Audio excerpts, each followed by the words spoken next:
When you're dealing with driving conditions so dangerous, it cannot be done without trust in your pit crew as well.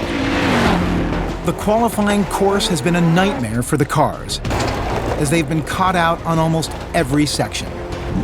With jagged rocks everywhere, drivers have suffered huge mechanical damage. The worst victim was Californian Tom Liu, coming down into the last leg and taking a serious hit.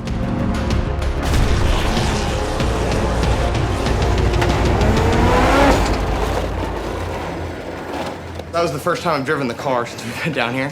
And we were doing well. I felt like we were doing well until we jumped down the bottom of the rocks and blew a hole in the steering line. And at that point, I hit another big rock because I couldn't steer. When we hit that rock, it kicked the car really bad and ended up cartwheeling it. That was my co-driver's first time being really upside down in this thing. We went over on his side on the roof and then back onto my side. You know, dust kind of settles and all of a sudden oil starts pouring all over me. Look up, I see smoke. I'm like, oh man, we gotta get out of the car, it's on fire.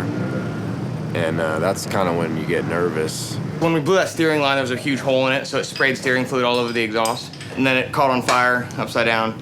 It's never really fun to catch on fire, it's always scary. And that was that for our qualifying.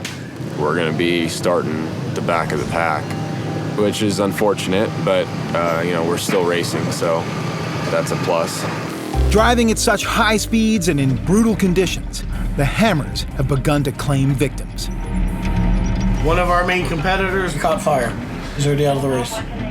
20 miles into the second lap, and Jason's race ops gets a distress call from Berger. 2-8 to Maine. Maine, go ahead. Sure, we lost an axle. We don't know front or rear. I'm going to assume it's a front. As far as we know, one of the front axles is broken. Sounds like you guys are having fun. Copy.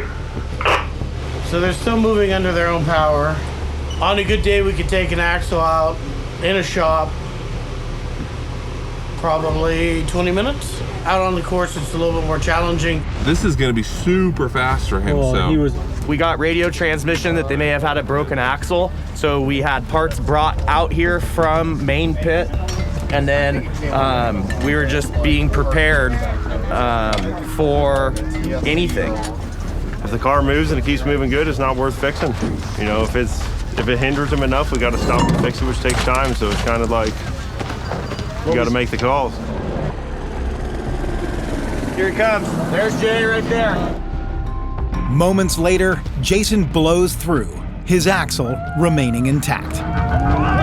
There's about a 1 minute interval between the Campbells, and we're packing up all of our gear right now and headed back down to the finish line to try and catch the finish.